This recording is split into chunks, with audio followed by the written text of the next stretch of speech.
Anybody know about business, you don't keep that type of money in just regular account. So I had to wire the money from somewhere.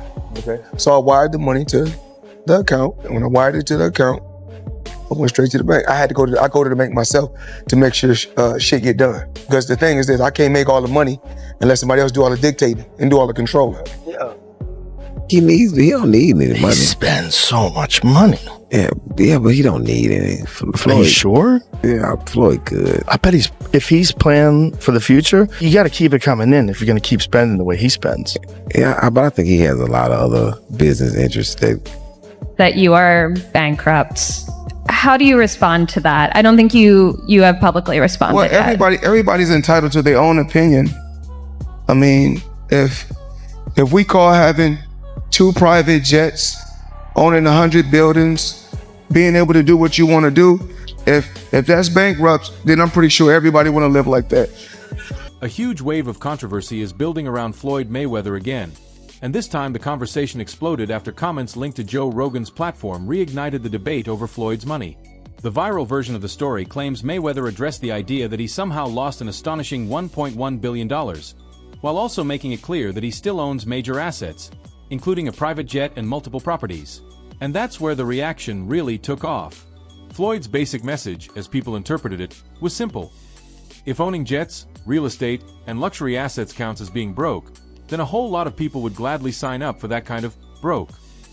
It was classic Mayweather, defiant, flashy, and completely unwilling to let the public define his status for him. This insider article that ran, yes, we debunked this reporting, but the gist of it was that Dan Geiger, the BI reporter, said that you didn't do the $400 million Black Spruce deal. Mm-hmm. And you sued BI and Geiger for defamation recently. You said that Geiger harassed you and your family through hundreds of phone calls, and you also said his reporting was racially biased. What do you hope to get out of suing Geiger? Why did you do that? Well, I'll leave that to the judge. I'll leave that to the lawyers. I just want the people to know, I'm 48 years old. I know you guys want to talk about real estate. Only thing I'm doing is answer the question. That is a real estate question. Okay, so out of 48 years, I'm 48 years old, and I've never sued a media outlet. The media outlet throughout my life has bashed me, talked bad about me, spoke bad about my family. I'm not a liar. I'm a lot of things, but I'm not a liar. I worked hard to build my name, to build my reputation, and I'm not gonna let anyone go out there and smear my name and talk bad about me, talk bad about my family, or talk bad about my companies. Joe Rogan's side of the conversation pushed a very different angle, and that's why the topic caught fire so quickly. The argument was that Floyd didn't just lose money randomly. He may have burned through huge amounts of it by living at a level most people can barely imagine. We're talking about outrageously expensive watches, non-stop luxury purchases, and a lifestyle built around excess rather than restraint. According to that view, the issue wasn't whether Floyd earned massive money, because everybody knows he did. The issue was what happened after the money came in. Rogan's framing tapped into a question that has followed Floyd for years. Did he build an empire, or did he spend like the empire could never end? Needs that money. That money has to keep coming in if you're going to live like this. It's not that expensive though, but he's only 46. But he does this with everything, man. He's got $1 million watches. I don't think he buys every pair. They give them to him? Yeah, because then you get a video like that. Right. That's smart. And then you get Floyd's Air Force Ones given away for charity. Then things got even louder when a viral post on X began spreading everywhere, pulling in over 7 million views and pushing the claim that Floyd Mayweather had gone broke after earning more than $1.2 billion during his career. That post didn't just make a simple accusation. It painted a full picture of extreme luxury and financial collapse. It described a life where Floyd allegedly never wore the same underwear twice, had someone clean his cars every single day, spent around $12,000 a week at a Japanese steakhouse, and once tossed $50,000 into a pool for strippers just because he could. It also referenced diamond-covered electronics, a ring reportedly worth $10 million, a fleet of luxury cars, 2 private jets valued at roughly $60 million and $30 million, major gambling losses, and even a $7 million jewelry theft that still didn't slow the spending. ad in a reported $22 million IRS issue, claims that much of his wealth was tied up rather than easily available, the alleged sale of one jet, a court opening the door for creditors to go after his Bugatti, unpaid taxes linked to his club, a reported $1.5 million still owed to Logan Paul, and the bizarre claim that Showtime's earnings records were lost in a flood. And suddenly the entire internet had a story too wild to ignore. Invest in a brand new cash counting machine specifically for Floyd. The one we had, it was just not that great, so we spent a little more money and got the best one, and it's... Mayweather, however, never seemed interested in accepting the broke label without a fight. He defended his lifestyle the way only Floyd can, by doubling down on it. His position was basically that this is the life he earned, this is the way he chooses to live, and if other people had made the same kind of money, they would probably enjoy it too. He framed the constant rumors as jealousy, envy, and bitterness from people who simply can't stand seeing someone live so loudly. In Floyd's world, the cars, jets, jewelry, and wild spending habits are not signs of failure. They are signs that he made it out of the struggle and decided to enjoy every second of the reward. I'm pretty sure I'd be upset too if I was somebody else. I'd be mad at Mayweather too. How 29 years or 30 years you keep getting money like this? I'd be mad too. I'd be hating on Mayweather too. Continue to hate. People only talk about winners. I'm a winner, so continue to talk. Keep your bread fresh. Put it in the bag. Want me the bread, man. Tip money. I'm not gonna throw it in here too. Throw it in the Floyd bag. See, I'm born crocodile phones, Himalayan phones, crocodile bags. But the money arguments refused to disappear, especially once people connected them to Logan Paul's long-running complaints. Wade Plemons reportedly responded to those comments and added more fuel to the fire by reinforcing the idea that the money dispute was still unresolved. The key figure in that conversation remained the same: the alleged $1.5 million still tied to the exhibition with Logan Paul. That's the kind of number that sounds small compared to Floyd's total career earnings, but huge when it becomes a public symbol of unfinished business. Once that figure keeps getting repeated in headlines, interviews, and social media clips, it stops being just a payment dispute and starts becoming part of a much bigger narrative about whether Mayweather's empire is actually as solid as it looks. He's still waiting on the 1.5 from Floyd Mayweather. He made this video simultaneously with the beef with Le'Veon, and I don't know, maybe it's coincidence, maybe it isn't. Floyd Mayweather versus Manny Pacquiao 2. The fight nobody asked for except me. I need this because if Floyd wins, he can finally pay me my $1.5 million. I don't care about the legacy fight. I don't care that these men have a combined age of 100 years. I care that Floyd Mayweather, the best boxer alive, uses those same hands that made him 100 million to Venmo me my money. And Floyd, if you're watching this, win it and pay me back or I'm gonna send my goons after you. Gotcha. Hey. I really don't know why I watched that. Yeah, listen, dude. Logan is, again, functionally a coward for not doing this. I was really excited for it, too. I couldn't wait. That was about to be content, stud. But, I mean, okay, yes. I understand if he is under WWE contract, they're not going to allow him to do so. The situation becomes even more dramatic when people start looking beyond spending and into the people around Floyd. Some analysts have argued that his financial pressure cannot be blamed on luxury alone. They say management choices, advisors, and the structure of deals around him may have made matters far worse. That is where some of the more complex names start appearing in the conversation, including figures like Jonah Reinitz, who has been identified in court records as an important white-collar cooperating witness in major Southern District of New York matters.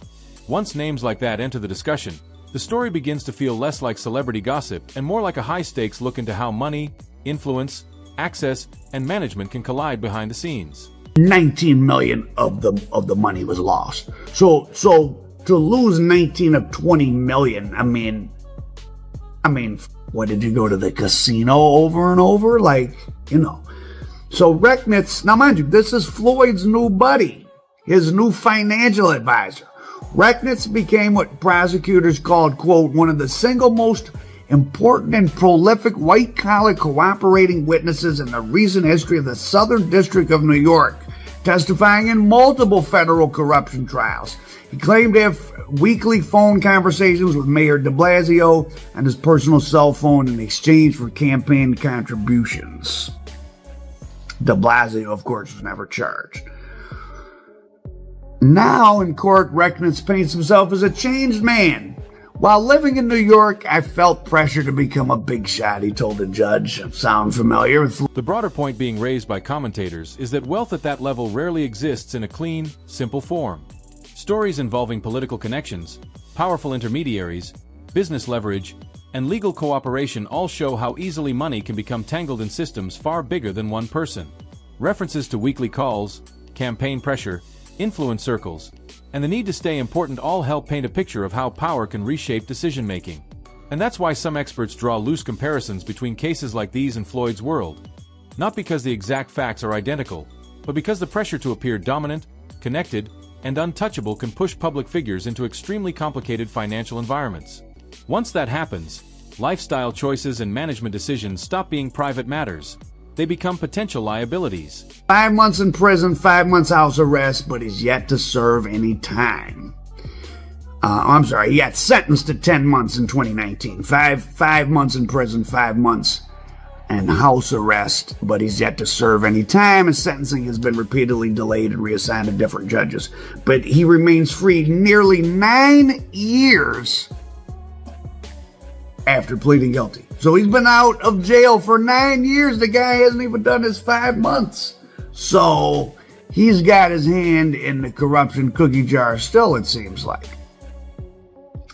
After the scandal, he moved back to LA, where he's from, and became a jeweler.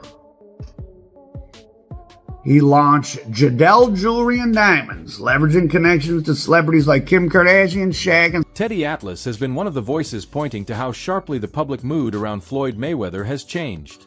There was a time when many fans looked at Floyd as the ultimate symbol of discipline, dominance, and financial success. Even people who disliked his style often had to respect the results. But now, according to that view, the tone has shifted dramatically. The same public that once admired the undefeated record, the luxury image, and the sense of total control is now much more willing to mock him, question him, and turn him into a cautionary tale. Atlas's observation cuts deep because it highlights a brutal truth about fame. When people see you on top, they praise the shine, but when they sense weakness, they rush to expose every crack. Like you said, he was Mayweather, Money Mayweather, and now he's suing because he went through his money, blew his money, whatever. Look, I don't know what the truth is fully in there. I know Steven Espinoza was named. He ran Showtime at the time. He was named him. I never was a fan of Espinoza. Again, I'm not afraid to say and not mince my words when I feel a certain way. And I've taken arrows for it, and of course I've also taken some praise for it. That people say, hey, Teddy's going to say what he feels. I was never a fan of him. I never thought he was a man that kept his word. I never thought he really did a great job over at Showtime. I mean, they put some good fights on because the fights were available, because the landscape. An economics-minded breakdown of Floyd's finances adds yet another layer to the story. According to that perspective, Mayweather's earnings were never just giant checks casually dropping into a simple account. His money moved through highly structured contracts, broadcasting deals, promotional arrangements, and complicated business setups. A major part of that system involved longtime advisor Al Heyman, who helped secure an extraordinary 6-fight, $250 million deal that gave Floyd rare control over opponent selection while still guaranteeing enormous earnings. That kind of arrangement was almost unheard of in boxing and helped cement Floyd as one of the highest-paid athletes in the world between 2012 and 2014. He wasn't just winning in the ring. He was selling tickets, moving pay-per-view numbers, and creating giant revenue streams almost nobody else could match. Did 6-fight, $250 million contract, but what was unheard of about it, Mayweather got to pick his own opponents and still get paid. Mayweather, the persona he cultivated, whether you like it or not, has sold tickets. He was a big draw. He was the top earning athlete 2012 to 2014.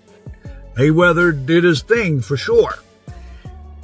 But in this lawsuit, it is alleged that while Mayweather was paid several $100 million through his different associated, those 6 fights with Showtime, and then after that he did the Pacquiao for which he received a $100 million check, but he was supposed to get $200 million.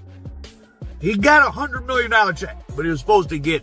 So it's easy to get blinded, like it's a lot of money, but if you're supposed to get. But the same experts also point out that huge money doesn't automatically mean perfect accounting or fair distribution. Some legal claims and financial analyses have suggested that even though Floyd generated hundreds of millions through different business relationships, he may not have always received what he expected from the biggest fights. One example often mentioned is the Manny Pacquiao bout, where some versions of the story argue that Floyd earned around $100 million despite expectations or assumptions that he should have received much more, even up to $200 million depending on the structure being discussed. When the numbers get that large, even a relatively small percentage difference turns into life-changing money. That is why some analysts argue that Floyd's troubles are not only about wild spending, they may also be about contracts, complex revenue splits, and the possibility that millions were left on the table or mismanaged somewhere along the way. In that view, the real damage may have happened in the paperwork as much as in the purchases. Fought Conor McGregor. Huge. He fought Pacquiao. So now he's talking about fighting Mike Tyson. He does seem to be having money problems.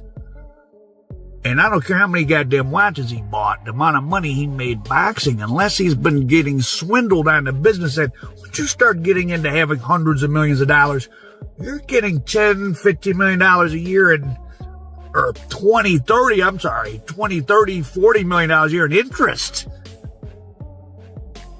Right? If you're just in the stock market is like doubled in the last 4 years, right? I mean, so Al Heyman is this. He's not like a Don King. He doesn't have that reputation. He has this, that he's a brilliant businessman. He stays totally. Analyst Fannin recently broke down the legal side of Floyd's response and argued that the lawsuits Mayweather has pursued say a lot about where his head is right now. From that perspective, these legal actions are not random. They are strategic attempts to recover money Floyd believes never properly reached him, or to challenge what he sees as mishandling by business partners he once trusted. That matters because it changes the conversation.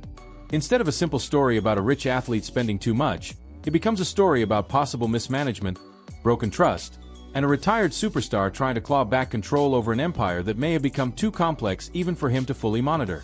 If that interpretation is right, then every lawsuit is more than a legal filing. It's Floyd trying to rewrite the ending of his financial story. According to TMZ, let's get to the TMZ.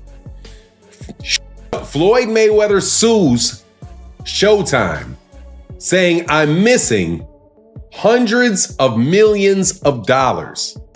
Floyd Mayweather Jr. says he made over $1 billion in earnings over his legendary career, but the 50-0 fighter claims all the money didn't make it to his bank account. He is now suing Showtime, claiming they played a big role in his ex-manager screwing him out of hundreds of millions of dollars.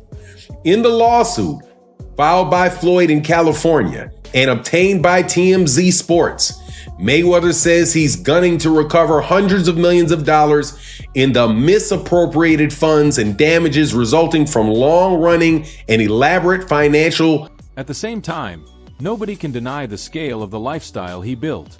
Floyd Mayweather lived in a way that felt almost unreal even by celebrity standards. He surrounded himself with luxury cars, private jets, expensive homes, custom jewelry, high-end technology, and lavish events designed to show the world that he was operating on a completely different level. He gambled huge amounts, spent freely, and embraced a version of success that was never subtle for even a second. But when you combine that level of spending with tax pressure, legal disputes, and possible missing money from business arrangements, the result is a perfect storm. That's why people looking at his lawsuits don't just see a fight over cash. They see a man trying to defend his finances, his public image, and the entire Money Mayweather mythology all at once. Parties to see whether or not this is something that Floyd should have known about, or did know about, or maybe did not understand. Because it seems very, very funny that Floyd would not know that the money was getting paid to Al Heyman and not directly to him. Regardless, I don't know the outcome of that. I will talk about this though. The absolute blatant karma up in Floyd Mayweather's face for all the smack he talked about Muhammad Ali and how Muhammad Ali's name was only worth $50 million and he sold half of his name for $50 million and how he's made so much more money and that makes him all of that. Talked about how Muhammad Ali, I'm sure, or I don't know if he did, but I'd heard, talked about Floyd. Yeah, he did, because he talked about his money and how he had to sell his name because That mythology is a major reason this story keeps pulling people in. Floyd Mayweather Jr. was never only a boxer. He became a symbol of extreme luxury, over-the-top wealth, and the idea that one athlete could beat every opponent while also outsmarting the business side of the sport. He showed off fleets of luxury cars, multiple private jets, diamond-encrusted watches, and gadgets so extravagant they felt designed purely to shock the public. He reportedly hired people just to maintain that world, including someone to clean his cars every day. He spent massive amounts at restaurants, placed multi-million-dollar sports bets, and turned parties into performances of cash and status. That image was not accidental. It was carefully built, and it helped make him one of the most recognizable figures in modern sports. But now, the same image that once made him look invincible is also making people question how much of it was sustainable.